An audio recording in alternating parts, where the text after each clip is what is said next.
শ্ৰীৰাম বিষয়ক পৰময়া পদ হেন জানি তথাপি তোয়াক কিয়নে ৰৈ একো প্ৰাণী মাৰণটো ভৰ্ষণটো যেন নিগত কুকুৰ তথাপিও সৃষ্ট ভুঞ্জিতে যি ন যায় দূৰ কাটিবাক আনন্তে নীলাজ যেন সাগ লাঠি পায়ো গাৰ্ধে গদৰ ভিৰনে ৰৈ লাগ সেই মতে দুখময় জানি নিৰন্তৰে তোমাক নভজি কিবা আত্মঘাত কৰে মাধৱে বুলন্ত সুখী শুনা পৰিছেদ পঢ়ে সবে শাস্ত্ৰ যদি জানৈ চাৰি বেদ কৰিতে নপাৰৈ মুত তথাপি ভকতি নলয় নৰে যাৱে সন্তৰ সংগতি কাণ কৰ্ণত কহন্ত কথা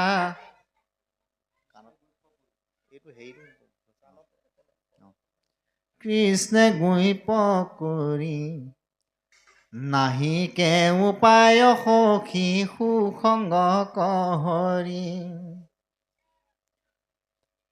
আমাক নপাৱৈ পুনু জ্ঞানী কৰ্মী লোক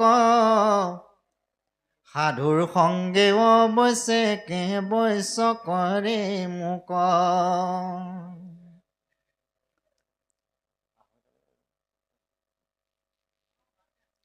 এই নপাৱে মুহুক জাগ যজ্ঞ দানে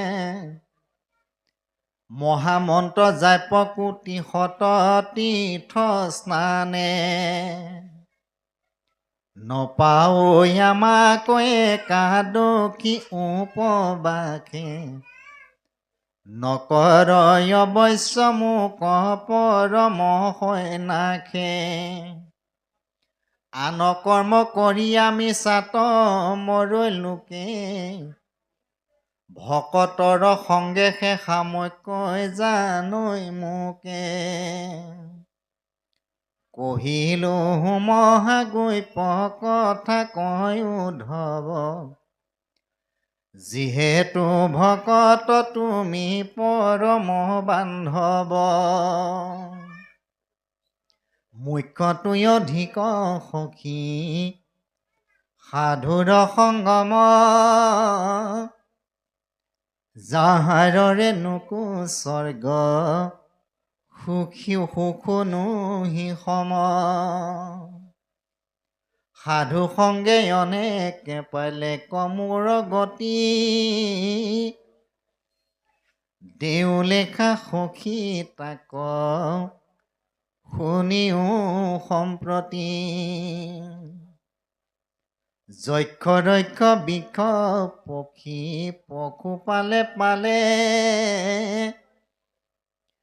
স্ত্ৰী ক্ষুদ্ৰ অন্তৰ্জাতি অধম চাণ্ডালে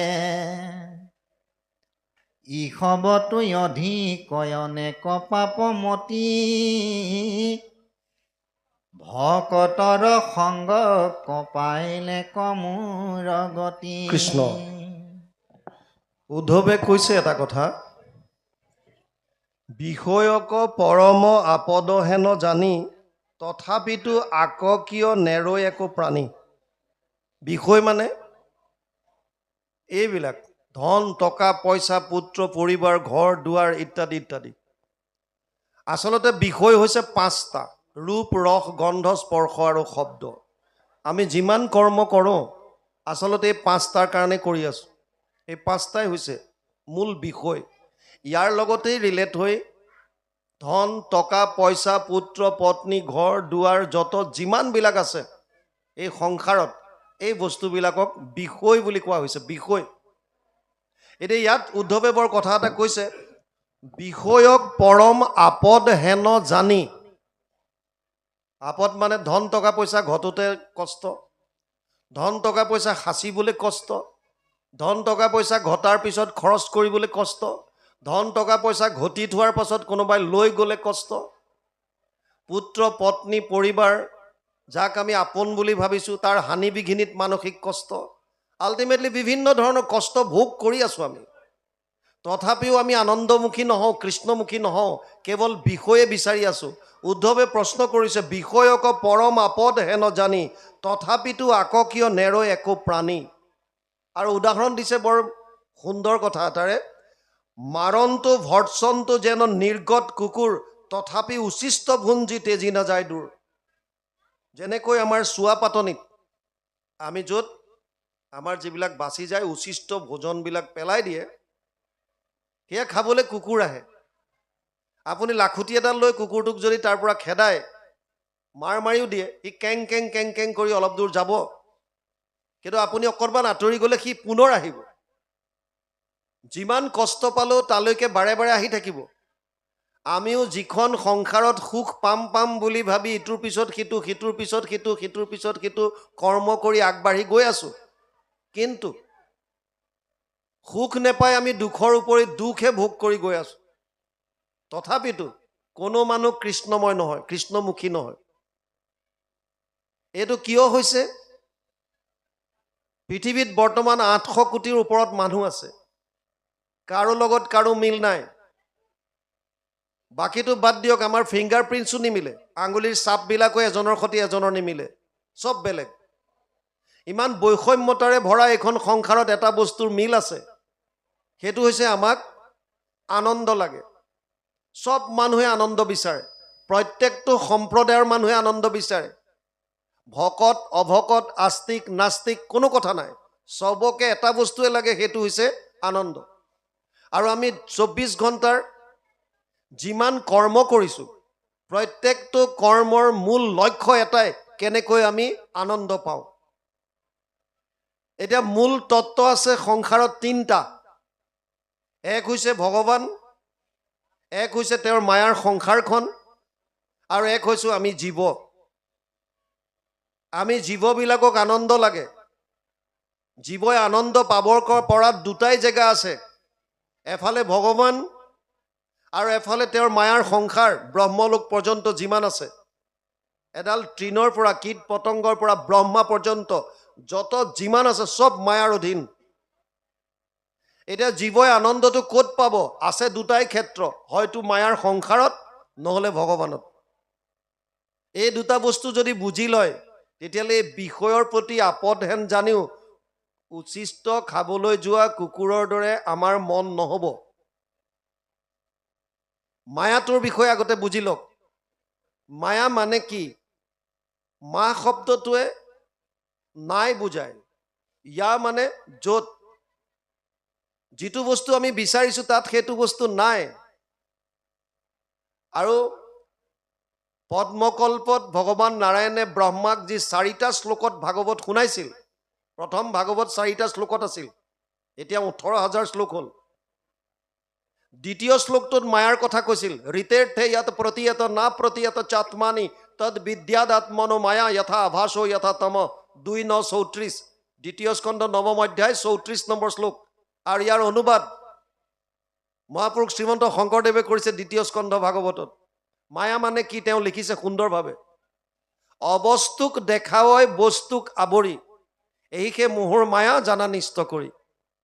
অবস্তুক দেখায়, যিটো বস্তু নাই, যিটো বস্তু নহয়, তাত আমি আছে বুলি ভাবি পেলাই তাৰ পিছত দৌৰিছোঁ। সেইকাৰণে গুৰুজনাই লিখিছে অবস্তুক দেখাৱই বস্তুক আৱৰি। এইটো মায়াৰ কৃপা। নোহোৱা বস্তু এটাক বস্তু কৰি দেখুৱায়। সুখ তাত নাই, আপোনাক দেখুৱাইছে যে তাতেই তই আনন্দ পাবি, আৰু আমি তাত গৈ আছোঁ। আনন্দ পাম বুলি কোনোবাই চাধা খাইছে, কোনোবাই বিড়ি খাইছে, কোনোবাই ড্ৰাগছ খাইছে, কোনোবাই জুৱা খেলিছে। কিয়? চব আনন্দ বিচাৰিছে, কেৱল আনন্দ। আপোনালোকে যে ভাবিছে এটা মানুহে মদ খাইছে, কিয় খাইছে? সি ভাবিছে সেই বস্তুটোৱে আনন্দ দিছে তাক। কোনোবাই ভাং খাইছে, কিয়? সি তাত আনন্দ বিচাৰিছে। কোনোবাই চাধা খাইছে, কোনোবাই তামোল খাইছে, যোনে যিয়ে কৰ্ম নকৰক কিয়, প্ৰত্যেকজন মানুহৰ লক্ষ্য এটাই, সেইটো হৈছে কেৱল আনন্দ বিচাৰিছে। তাত আনন্দ আছে বুলি ভাবিছোঁ। কিন্তু গুৰুজনাই কৈছে অবস্তুক বস্তু কৰি দেখুৱাই আছে মায়াই। অবস্তুক দেখাৱাই বস্তুক আৱৰি, এহি সে মোহৰ মায়া জানা নিষ্ট কৰি। নাথাকিতো যেন দেখি চন্দ্ৰমা দুতয়, থাকিতো ৰাহুক যেন কেহু নেদেখয়। সেই মতে মায়া আঁৰ কৰি ঈশ্বৰক আশাৰ বিষয় সদা দেখাৱে জীৱক। মায়াই ঈশ্বৰক আঁৰ কৰি দিলে, পৰ্দা এখন দি দিলে, মায়াৰ আৱৰণ। আৰু ধন টকা পইচা পুত্ৰ পৰিবাৰ ঘৰ দুৱাৰ ইত্যাদি ভোজন চোজন চবতে সুখ আছে বুলি ভাবি আমাৰ মনটো ঈশ্বৰৰ পৰা আনি এই সংসাৰলৈ পেলাই আছে। এখন স্কুলত দুটা ল'ৰা আছিল অতি বদমাছ, জয় আৰু বিজয়। সিহঁতে সদায় ক্লাছ ক্ষতি কৰি ভাল পায়, কিবা কিবি প্লান কৰে। সিহঁতক স্কুলে দিয়া নাম জয় বিজয়, অতি অঘাইতং। সদায় ক্লাছ ক্ষতি কৰা প্লান কৰে নতুন নতুন। এদিন দুইটাই আলোচনা কৰিলে যে আমি দুটাইতো সদায় ক্লাছ ক্ষতি কৰোঁ, কিন্তু এটা দিনত গোটেই স্কুলৰ ল'ৰা ছোৱালীক ক্লাছ ক্ষতি কৰাব লাগিব, যাতে কোনেও ক্লাছ নকৰে, তেতিয়াহে মজা আহিব। আৰু সিহঁতে সেইকাৰণে কি কৰিলে, প্ৰিন্সিপালৰ 3টা ছাগলী আছিল, বগা বগা ধুনীয়া ধুনীয়া ছাগলী 3টা। স্কুল ছুটি হোৱাৰ সময়ত প্ৰিন্সিপালৰ ছাগলী 3টা সিহঁতে ধৰিলে। আৰু এই পুৰণা বস্তুবিলাক ৰখা এটা ষ্ট'ৰ ৰুম আছিল, ছাগলীকেইটা তাত সোমোৱাই দিলে কোনেও নেদেখাকে, আৰু দুৱাৰ বন্ধ কৰি দিলে। সিহঁতে ভিতৰত সোমাই লৈ পেলাই বগা বগা ছাগলী তাত নাম্বাৰিং কৰিলে, নাম্বাৰ লিখিলে। এটা ছাগলীৰ পিঠিত লিখি দিলে 1, এটাত লিখি দিলে 2, আৰু এটাত লিখি দিলে 4। 3টা ছাগলীক নাম্বাৰ কৰিলে 1, 2 আৰু 4। 3 নম্বৰটো নিলিখিলে। ছাগলী 3টা, ভালকে বুজি যাব। নাম্বাৰ কৰিছে 1, 2 আৰু 4, আৰু তাৰ ভিতৰত সোমাই দুৱাৰ মাৰি পেলাই থৈ দিলে। সন্ধিয়ালৈকে ছাগলীকেইটা নহা দেখি প্ৰিন্সিপালৰ খং, চকীদাৰক মাতি সুধিলে, মোৰ ছাগলীকেইটা অহা নাই, তই চা এবাৰ। চাৰিওফালে কেম্পাছ ৱাল লগোৱা আছে, গতিকে বাহিৰত যাব নোৱাৰে, গেট বন্ধ। ভিতৰতে কেনিবা ক'ৰবাত জোপোহা চোপোহাৰ মাজত সোমাই আছে, বিচাৰ। চকীদাৰে বিচাৰি মেলি আহি ক'লে, ছাৰ নাপালোঁ। আচ্ছা একো নাই, আছে ক'ৰবাত, ইহঁত ইয়াতে আছে। কাইলৈ প্ৰাৰ্থনা সভাত ছাত্ৰ ছাত্ৰীসকলক কবি যাতে মোৰ ছাগলীকেইটা আগতে বিচাৰে, তাৰপিছত ক্লাছ। আৰু প্ৰাৰ্থনা সভাতেই চকীদাৰে কথাটো কৈ দিলে। ছাত্ৰ ছাত্ৰীয়ে ভালেই পালে, ক্লাছ কৰিব নালাগে। চাৰিওফালে গোটেই চব ছাগলী বিচৰাত লাগি গ'ল, কেম্পাছত ছাগলী বিচৰাত লাগিল। ইহঁত দুটাই মনে মনে গৈ সেই য'ত ছাগলীকেইটা বন্ধ কৰি থৈছিল ৰুমটো খুলি দিলে। খোলাৰ লগে লগে ছাগলীকেইটা একদম ওলাই যোনে যেনি পাইছে দৌৰিছে। আৰু যেতিয়া ছাগলীকেইটা দৌৰিছে ইফালে সিফালে, কোনোবাই কোনোবাই দেখিছে ছাগলী ছাগলী ছাগলী। কোনোবাই কোনোবাই কৈছে 1 নম্বৰতো পালোঁ, কোনোবাই কৈছে 2 নম্বৰতো পালোঁ, আৰু কোনোবাই কৈছে 4 নম্বৰতো পালোঁ। এতিয়া 3 নম্বৰটো বিচাৰি আছে। আৰু স্কুল ছুটি হোৱালৈকে, সিফালে বেল দিয়ালৈকে সিহঁতে বিচাৰি ফুৰিছে গোটেই কেই নম্বৰতো আছিল নে নাই সেইটো, হে নাই, কিন্তু বিচাৰি আছে 3 নম্বৰ ছাগলীটো। যেতিয়া স্কুল ছুটিৰ বেল মাৰি দিলে, গোটেই ছাত্ৰ ছাত্ৰী আহিল, আৰু চকীদাৰজনক ক'লে আৰু বৰ দুখ মনে আহি যে, ছাৰ দুখৰ বিষয় এটা আছে। কি? আপোনাৰ ছাগলী 3টাহে পালোঁ, 3 নম্বৰ ছাগলীটো নাই। প্ৰিন্সিপালে কৈছে মোৰ ছাগলী 3টাহে। কৈছে নহয় ছাৰ, আপোনাৰ 1, 2 আৰু 4 নম্বৰটো পালোঁ, 3 নম্বৰটো নাই। আৰে মোৰ ছাগলী 3টাই ছাৰ, নাম্বাৰিং কৰা আছে ইয়াত 1, 2 আৰু 4, 3 নম্বৰটো নাইকিয়া, নহ'লেতো এইকেইটাতো ৰাতিপুৱাই পালোঁ। স্কুল ছুটিলৈকেতো আপোনাৰ 3 নম্বৰ ছাগলী বিচাৰি ফুৰিছে। ছাৰে কৈছে এইটো কোনোবা বদমাছে কৰিছে। বুজি পাইছেনে? যেনেকৈ নথকা 3 নম্বৰৰ ছাগলীটো বিচাৰি গোটেই দিনটো লগালে, তেনেকৈ যদি ধন টকা পইচা পুত্ৰ পৰিবাৰ ঘৰ দুৱাৰ এইবিলাকৰ মাজত যদি আনন্দ বিচাৰি ফুৰে, তেতিয়া এই জীৱনটো বাদ দিয়ক, কোটি জীৱন আহিলেও আপোনালোকে সেইটো সুখ নাপায়। কিয়? কাৰণ তাত আনন্দটো নাই। অবস্তুক দেখায় বস্তুক আৱৰি। যিটো আপোনাক আনন্দ, মোক যিটো লাগে, সেইটো ক'ত পাম তেতিয়াহ'লে? তৈত্তৰীয় উপনিষদত কৈছে কৃষ্ণ মানে কি, পৰমাত্মা মানে কি? ৰসো বৈসহ, ভগৱান কৃষ্ণ আনন্দ স্বৰূপ। কৃষ্ণ শব্দৰ অৰ্থ উদ্যোগত লিখিছে মহাভাৰতৰ, কৃষি ভূবাচক শব্দ নচ নিবৃত্তি বাচক দ্বৈৰ একাত পৰম ব্ৰহ্ম কৃষ্ণ ইতি অভিধীয়তে। অনুবাদ কৰিছে মহাপুৰুষ মাধৱদেৱে ঘোষাত। কৃষ্ণ শব্দৰ অৰ্থ কৃষ্ণ মানে কি কিয় গুৰুজনাই ক'লে কেৱল কৃষ্ণক শৰণ লোৱা কৃষ্ণ মানে কি কৃষ হেন শব্দ এইটো পৃথিৱী বাচক ভৈলা ন আনন্দত প্ৰৱৰ্তয় দুইৰো এক পদ মিলি পৰম ব্ৰহ্ম ৰূপ কৃষ্ণ নাম আনন্দক মাত্ৰ কয় তাৰমানে কৃষ্ণ মানে আনন্দ সেইকাৰণে আমি ঘোষাত গাওঁ সহজানন্দ স্বৰূপানন্দ হৃদয়ানন্দ পৰমানন্দ গাওঁনে নাই আকৌ ভগৱান কৃষ্ণৰ নাম কি সচ্চিদানন্দ সচ্চিদানন্দ চিদানন্দ সদানন্দ দয়ানন্দ নিত্যানন্দ কেৱল আনন্দ পৰমানন্দ কেৱল আনন্দ গতিকে আপোনাক মোক যদি আনন্দ লাগে সঁচাকে যিটো বস্তু আমি বিচাৰি আছো কৃষ্ণৰ ওচৰত যোৱাৰ বাহিৰে গতি নাই তেওঁৱে আনন্দ গতিকে যদি আপুনি আনন্দ প্ৰকৃততে বিচাৰিছে তেতিয়া কৃষ্ণৰ শৰণ ল'ব লাগিব তাৰ বাহিৰে গতি নাই যেনেকে উদাহৰণ দি বুজক আৰু সহজকে আপুনি ডাক্তৰৰ তাত গৈছে ডাক্তৰে আপোনাৰ ব্লাড টেষ্ট কৰালে এইবিলাক পৰীক্ষা কৰালে সব টেষ্ট সব চালে আৰু চাই পেলাই এখন প্ৰেছক্ৰিপশ্যনত মেডিচিন লিখি দিলে এই মেডিচিনকেইটা আপুনি লৈ যাব আপোনাৰ আটাইতকৈ প্ৰধান শত্ৰু হৈছে ফাৰ্মাচী আপোনাৰ অহিনকুল সম্পৰ্ক ফাৰ্মাচী আপুনি দেখিব নোৱাৰে সবলৈকে যাম মই ফাৰ্মাচীত নাযাওঁ এতিয়া ডাক্তৰে যেতিয়া প্ৰেছক্ৰিপশ্যন লিখি দিলে আপুনি এতিয়া মেডিচিনকেইটা ক'ত যাব ফাৰ্মাচীৰ অবিহনে ক'ত পাব হোটেলত কাপোৰৰ দোকানত হাৰ্ডৱেৰ শ্বপত গেলামালৰ দোকানত ক'ৰবাত পাব নাপায় যদি আপোনাক মেডিচিন লাগে যেনেকৈ মেডিচিন লাগিলে আপুনি ফাৰ্মাচীতে যাব লাগিব তেনেকৈ যদি আনন্দ সঁচাকে লাগে তেতিয়াহ'লে কৃষ্ণৰ চৰণত শৰণ ল'ব লাগিব তাৰ বাহিৰে গতি নাই আৰু সেইকাৰণে বাৰে বাৰে ভগৱান কৃষ্ণই অৰ্জুনক কৈছে সৰ্বধৰ্মান পৰিত্যাজ্য মাম একম শৰণম ব্ৰজ সব বাদ দি মোৰ ওচৰত আহ তোক যিটো আনন্দ লাগে সেইটো মই জানো সেইকাৰণে তই বেলেগত সেইটো নাপাওঁ মোৰ ওচৰত আহ যদি তাকে নকৰি আমি বিষয়ত গৈ আছো উদ্ধৱৰ প্ৰশ্ন হৈছে ইমানকে মানুহে জনাৰ পাছতো বিষয়ক পৰম আপদ হেন জানি তথাপিতো আকৌ কিয় নেৰয় একো প্ৰাণী তথাপিতো কিয় বিষয়ৰ লোভটো সামৰিব নোৱাৰে দাঁত নাই জোল চাই অকণ দিবা তথাপিও নেৰে আশাটো বুজি পাইছে নাই দেখা কথা কৈছো দেখাটো কৈছো দাঁত এটাও নাই কিন্তু সোৱাদটো ল'বলৈ মন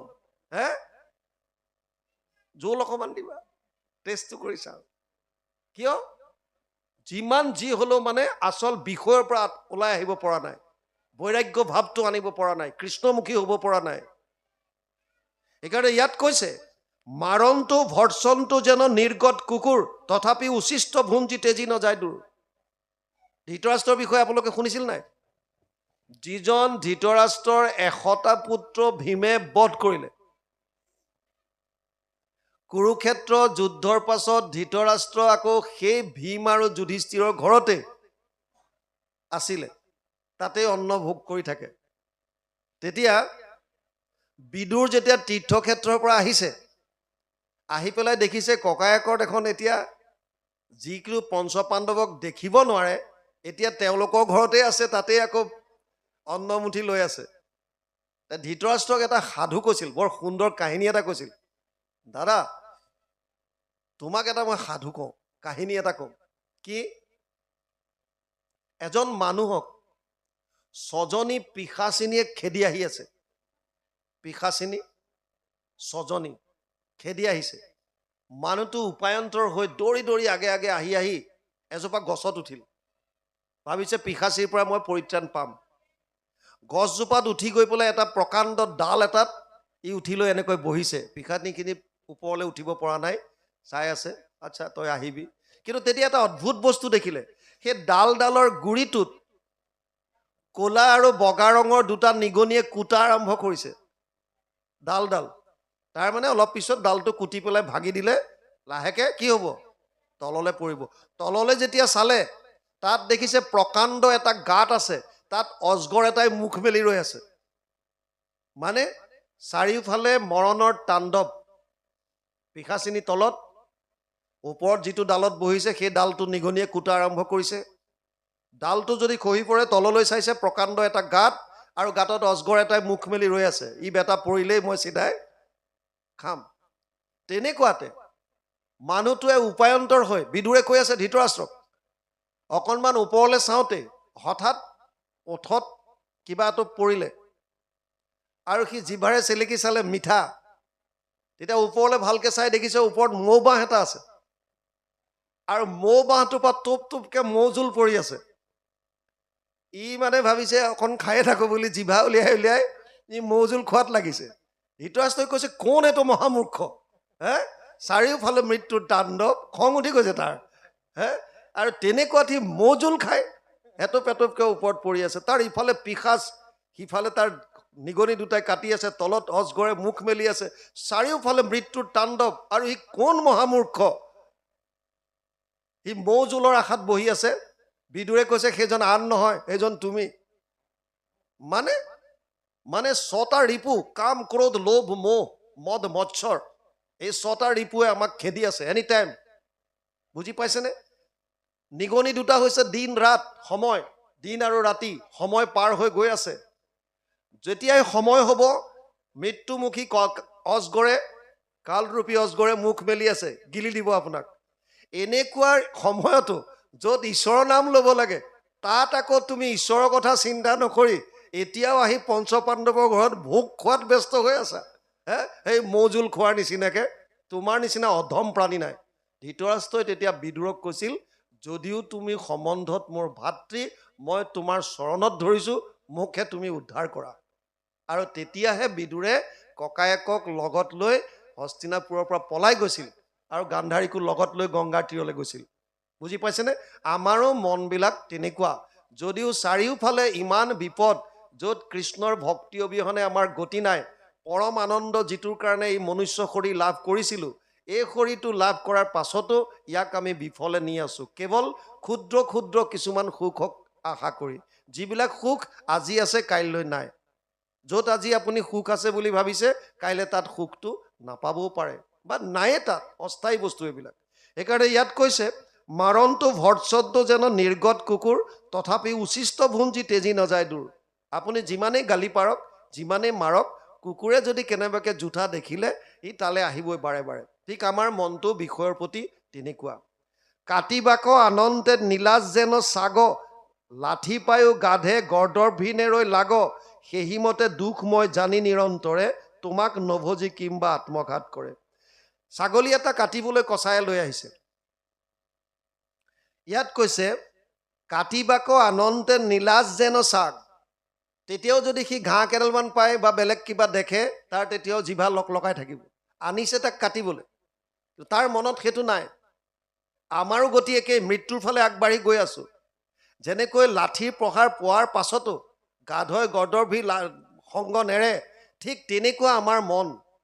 সেইকাৰণে ইয়াত কৈছে তোমাক নভজি কিবা আত্মঘাত কৰে। প্ৰত্যেকে নিজৰ নিজৰ ছুইচাইড কৰাৰ দৰে, আত্মঘাত কৰাৰ দৰে কৰি আছে। কিয়? তোমাক ভজন কৰা নাই। যিটো আনন্দ লাভৰ কাৰণে মনুষ্য শৰীৰ পাইছিলোঁ, এই শৰীৰটো পাই আমি বিফলে নিয়াই আছোঁ, মাত্ৰ কিছুমান সৰু সৰু ইন্দ্ৰিয় সুখৰ কাৰণে। কোনোবা খোৱাক লৈ ব্যস্ত, কোনোবা পঢ়াক লৈ ব্যস্ত, কোনোবা কিবাক লৈ, কোনোবা কিবাক লৈ। বাৰু মাধৱে বুলন্ত সখী শুনা পৰিছেদ, পঢ়ে সবে শাস্ত্ৰ যদি জানৈ চাৰি বেদ, কৰিতে নপাৰে মোত তথাপি ভকতি, নলয় নৰে যেবে সন্তৰ সংগতি। মাধৱে তেতিয়া ক'লে, ভগৱান কৃষ্ণ এটা কথা কৈছে যে শুনা, যদি চব শাস্ত্ৰও জানে, পঢ়ে সবে শাস্ত্ৰ, সকলো শাস্ত্ৰ যদি পঢ়িলে, যদি জানৈ চাৰি বেদ, যদি চাৰিও বেদ যদি জানে, তথাপিও মোক ভক্তি কৰিব নোৱাৰে। কেতিয়ালৈকে? যেতিয়ালৈকে সন্তৰ সংগ নলয়, ভকতৰ সংগ নলোৱালৈকে মোক ভক্তি কৰিব নোৱাৰে। আৰু তাৰ পাছত কৈছে কাণত কহন্ত কথা কৃষ্ণে গৈপ্য কৰি, নাহিকে উপায় সখী সুসংগক সৰি, আমাক নপাৱৈ পুনু জ্ঞানী কৰ্ম লোকে, সাধু সংগে অৱশ্যকে বৈশ্য কৰে মোকে। কাণে কাণে ফুচফুচাই আকৌ কৈছে, হে উদ্ধৱ, তোমাক এটা গোপনীয় কথা কওঁ। জ্ঞানী মাৰ্গ মানে, জ্ঞানী মানে সেই জ্ঞান কৰ্মত যিবিলাক গৈছিল, জ্ঞান মাৰ্গত, কৰ্মী মানে কৰ্ম মাৰ্গত যিবিলাক কৈছে, সেইবিলাকে মোক নাপায়। কেতিয়ালৈকে? কোনে পাব মোক? কেৱল ভকতৰ সংগত, ভক্তিভাৱে ভকতৰ সংগ লৈহে মোক পাব পাৰে। সাধু সংগে অৱশ্যকে বৈশ্য কৰে মোক। নপাৱৈ মোহক জাগ যোগ যজ্ঞ দানে, মহামন্ত্ৰ জাপ্য কোটি শততীৰ্থ স্নানে, নপাৱৈ আমাক একাদশী উপবাসে, নকৰয় বৈশ্যমুখ পৰম সন্যাসে। সিদিনা এটা অনুষ্ঠানত আমাক এজনে সুধিছিলে, অ' বাপ, একাদশী ব্ৰতটো কৰিলে মানে কিবা লাভ হ'বনে নাই, পাম নে নাই? আচলতে ব্ৰত বস্তুটো উপবাস বুলি কয়। উপবাস, উপ মানে ক্ল'জ, ওচৰত, যেনে উপ ৰাষ্ট্ৰপতি, উপ সভাপতি, উপ মানে ওচৰত থকা, বাস মানে বসতি, বহা, ওচৰত বাস কৰা। কোনোবা এটা দিনত যদি আপুনি ভাবিছে যে মই ওচৰত বাস কৰিছোঁ, কাৰ? ভগৱানৰ। কিন্তু ভক্তি মাৰ্গত কৈছে তস্মাৎ সৰ্বেষু কালেষু মাম অনুস্মৰ, প্ৰতিটো মুহূৰ্তত মোৰ কথা স্মৰণ কৰ। তেতিয়া আপোনাৰ কাৰণে আকৌ নিৰ্দিষ্ট দিন এটা ক'ত থাকিলে? মহাপুৰুষ মাধৱদেৱে কৈছে সেহিষে দিনক ভাই দুৰ্দিন বলিয়া মানি মেঘাচন্ন নহয় দুৰ্দিন, হৰি কথা অমৃতৰ সম্যক আলাপ ৰস যিটো দিন হয় বিহীন। যিটো দিন আমি কৃষ্ণ কথা নল'লোঁ সেইদিনাই দুৰ্দিন, বাকী চব সুদিন। তেতিয়া তাৰ কাৰণে এইবিলাক কি লাভ আছে? আৰু এনেও খোৱা বোৱাৰ ক্ষেত্ৰত আপুনি যদি একেবাৰে লঘোণত আছে, সেইটো আপোনাৰ কাৰণে কোনো যোগ হোৱা নাই। জ্ঞান মাৰ্গটো না অত্যস্নতস্তু যোগস্তি না চৈকান্ত মনস্নত, ষষ্ঠদশ অধ্যায়ত সুন্দৰভাৱে কৃষ্ণই বুজাই দিছে। একেবাৰে আটাইতকৈ বেছি ভোজন কৰা বা একেবাৰে নোখোৱা, খুব বেছি শুই থকা বা একেবাৰে নোখোৱা, জাগ্ৰত হৈ থকা, এইবিলাক কোনো যোগৰ কথা নহয়। কেনেকুৱা হ'ব লাগে? চব পৰিমিত, নিয়মিত। আপুনি খাওক সীমিত, আপুনি শুৱক লিমিটেড, 6 ঘণ্টাৰ পৰা 8 ঘণ্টা। দিনডাল শুই আছে 24 ঘণ্টা, 20 ঘণ্টাই কোনো কাম বন নাই, এইটো নহ'ব।